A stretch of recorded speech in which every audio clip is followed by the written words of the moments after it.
All right, I'm getting back at it a little bit, a little bit. What I've been doing recently, I've been reading Gormenghast when I have a little bit of time, and at nighttime I read The Prophet of Adan. Almost done that one, and I'm going to start trickling in some of Dust of Dreams. Now, I like it's getting so crazy for work and for a million other things. It's just fall is like that, but seems like the right time to at least trickle it in a little bit. So here I go. I haven't opened chapter 1 yet. All right, really quickly, this epigraph of King Tehol, the only they call him of Lether, abject misery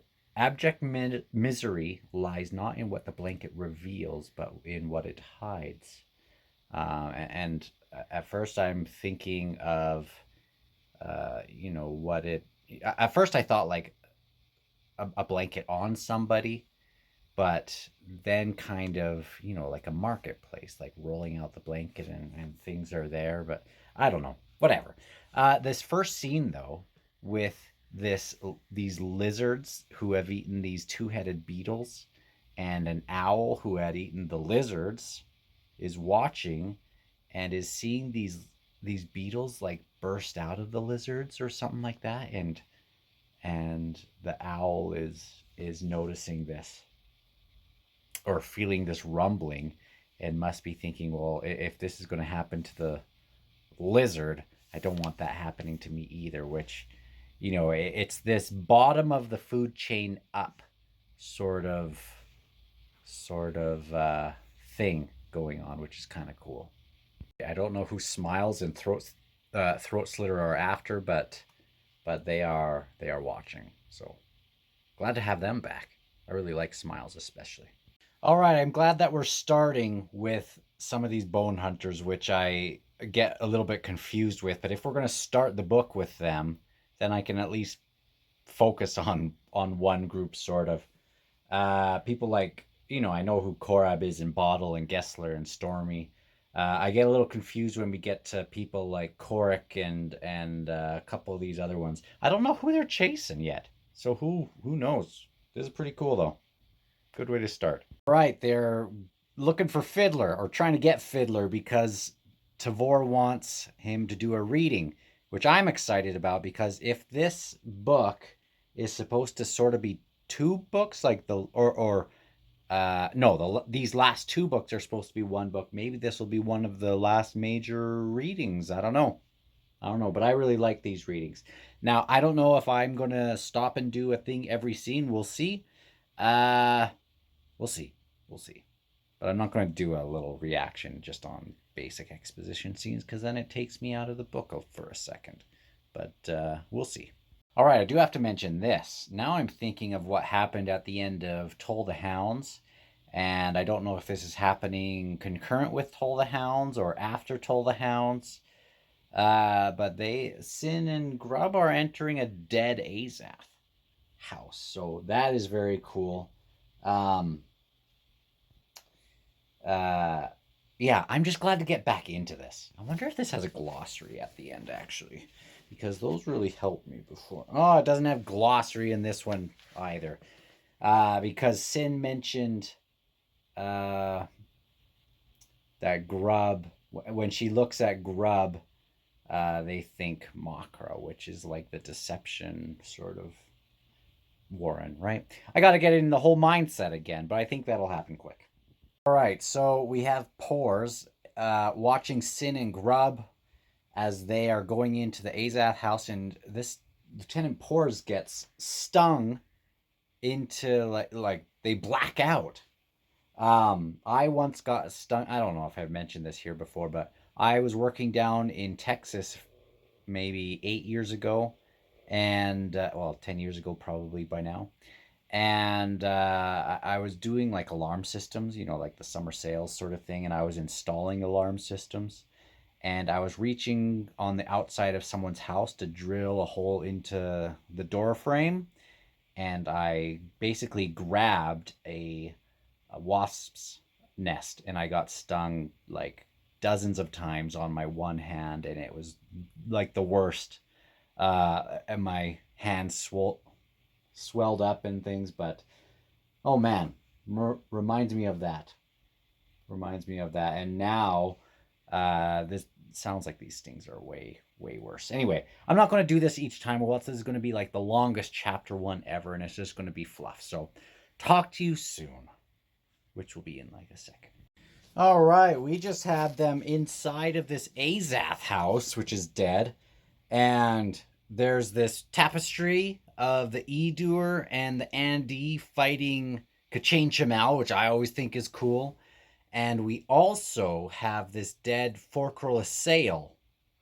And at the very end of this scene, I got excited because they're like, well, Quick would know. Quick Ben, and I don't think we've seen him for a couple books. Totally didn't even really think of him for he was one of my main guys. Haven't probably seen him since the Bone Hunters. So excited that he will be back. Love that we get I just love that we get Tehol and Bug back. It's just a new kind of energy that they bring. I love that he's the king, and Janath's there, who I loved from Reaper's Gale. She was a highlight from that book. Love that Bryce is back. This thing, Ruckett has come to ask this thing from the king. And it sounds like Bryce wants to reinvent the Malazan or the Lethari or the Lethari, whatever you say, army by using the Malazans, hiring them to help out, which makes sense. And they are concerned about this deck reading that Fiddler is about to do, and I am looking forward to it, because that was a highlight in the very first book. And it's been kind of interesting how it's shown up here and there. So very excited about this. I'm starting to get more and more excited about this book.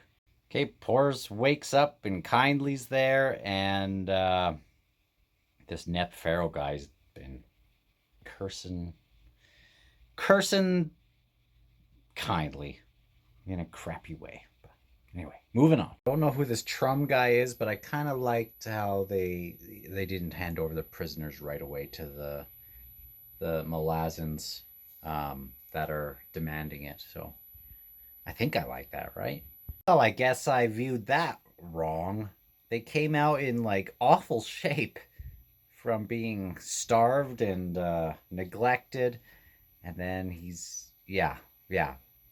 got arrows to his ears, which would probably suck. Okay, not going to spend more time with that. All right, this thing with Banishjar, he's the guy who, he had the obscured face from Makra, right? At the start in the prologue of the Bone Hunters with Helion. Is that the same guy? And he's got Curdle and Teleras there, and one of them has one leg. I'm not sure how they got in that situation. I can't remember. But he's talking to the Errant, or he's about to talk with the Errant, which I don't like that. I thought Banishjar was kind of good at first, or maybe not good, but I didn't dislike him. I mean, I'm listening. We'll see where this goes. I'm a little murky on the details of how Curdle and Teleras got here with this guy. I can't quite remember. Maybe this is one of those things at the end of the Bone Hunters. Oh man, I'm so excited for this reading. Tavor is going to make sure that the people on that list, that she has given a list to Lastara, that they will be present. I'm so excited that this will be like an official thing. I had to mention that I think it's awesome that now Bug has all these different roles, since he's the king's advisor and he's the treasurer and he's this and this. It's just awesome. Now we had Bryce going to talk to Tavor, and wherever he goes, people are like, oh.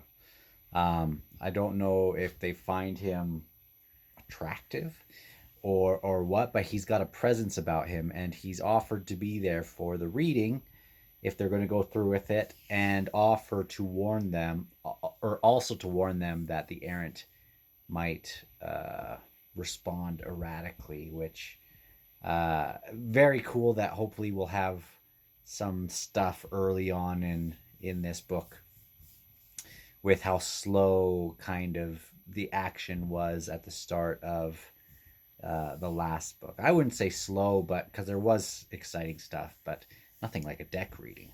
So looking forward to this. All right. Well, no, we've seen Quick Ben at the end of Reaper's Gale. I forgot that. And Hedge is there. And Hedge is the first name on the list to be at this reading. And Lestara has gone and collected them. I love Hedge and Quick Ben. I love the original Bridge Burners. I love that we got them in Toll the Hounds, and now we're getting back to these guys. I can't wait to reread this series eventually. So, on their way, hopefully, to this reading. All right, Kindly, Grub, and Sin are on their way to this reading. Oh man, Troll might be gone, but his kid's still in the picture. Oh man, I'm so excited about that. Bug has arrived to help out, to warn Saren that the errant might be after Troll's child, and she wants the King of Shadows to come defend the Knight of Shadows' son, Troll's son. Very, very cool. Can't wait to see how this goes down, because the errant will not want this reading to take place, and I hope Troll's son is important. If we can't have Troll, we might as well have his son doing something awesome. And Fiddler doesn't want to do this. He hopes that at least, 11's a bad number for people that are going to be there. They're going to try to talk the adjunct out of this, and hopefully it doesn't get to 13. And, I'm getting excited now. I'm glad I don't have to highlight everything. This makes it so much easier. I love Ursto Hubat and Pinocel, the lady and lord of wine and beer. These guys are awesome. And they have, they act like drunks, and they've let Sarah know that Bug is a elder god. It's just, I love getting these new people that we like right away. And these two are definitely ones to keep an eye on. No, we've had these two before. These guys were in Reaper's Gale. I totally recognize them. Crap, we're up to 13, because Bryce is going to be there, and Banishjar. Dang it. Well, Banishjar and the Errant are walking, and he sees stars in the sky, which are supposed to represent swords, and there's 13 of them. And they were going to stop the reading from happening, but now the Errant's like, change of plans, crap, someone showed up. And I have no idea who that's supposed to be. But it is exciting. It is an exciting way to start the book. It's not done yet. I haven't finished the last scene. All right, I guess he is the last player of the deck. I don't know. I don't totally understand everything that's going on, but I think you're supposed to not really understand everything and exactly what's going to happen if this reading takes place. Hopefully it's not like the last chapter of this book. Hopefully they just bloody get to it.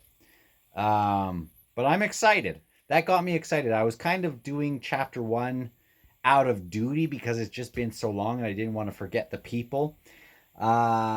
In this book, I've loved I've loved going through Gormenghast, and I've liked going through the Prophet of Adan just slowly.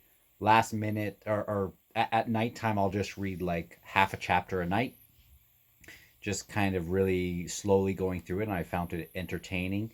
And I've really liked writing. I've been writing a fair bit, and I've enjoyed it so much. I'm so happy that I'm back at doing that.